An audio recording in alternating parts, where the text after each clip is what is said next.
Sup guys, Mike in the Woods here, and today I thought I'd bring you a nice, shorter format video. 5 fun and interesting ways to adventure in the outdoors. For those of you who are new to exploring their outdoors adventuring spirit, this will hopefully introduce you to some new concepts and spark some ideas. Let's get into it.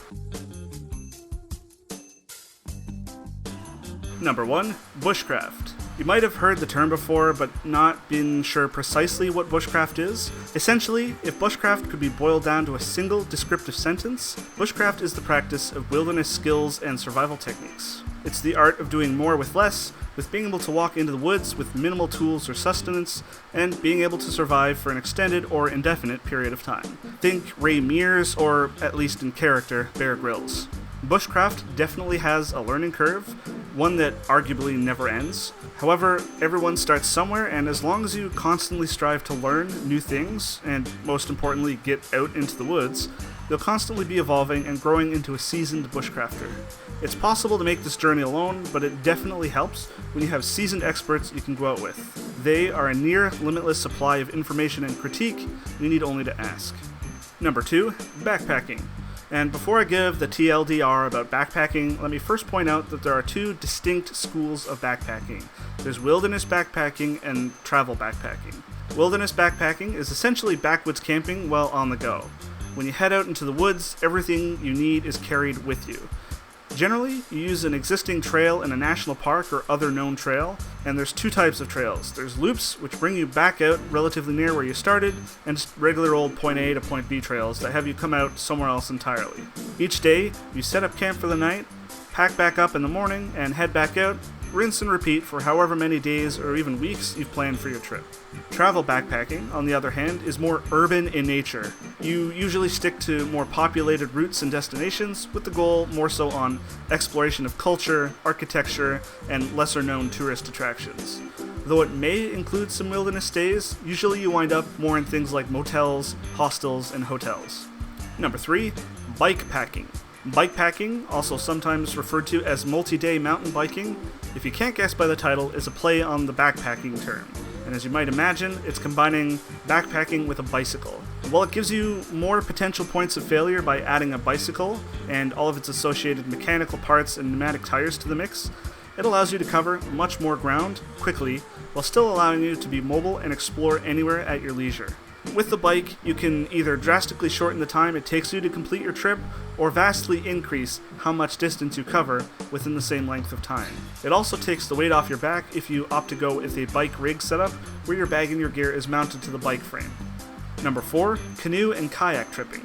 Much like bikepacking is adventuring with a bicycle, you might correctly guess that canoe and kayak tripping is adventuring with a canoe or kayak respectively. With canoes and kayaks, obviously you need to plan a trip that takes you out on the water, and, much like wilderness backpacking, many provincial parks offer trails and routes that utilize a variety of lakes and other bodies of water for you to maximize your distance spent on the water.